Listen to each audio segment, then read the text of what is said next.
আসসালামু আলাইকুম। সবাই কেমন আছেন? আশা করি সবাই ভালো আছেন।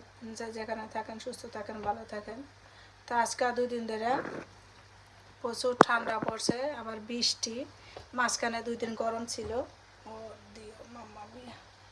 তো যখন ঠান্ডা পড়ে তো আমার বিরিয়ানিটা বাসায় বেশি রান্না করা পড়ে, কারণ ভাত খাইতে চায় না বাচ্চারা।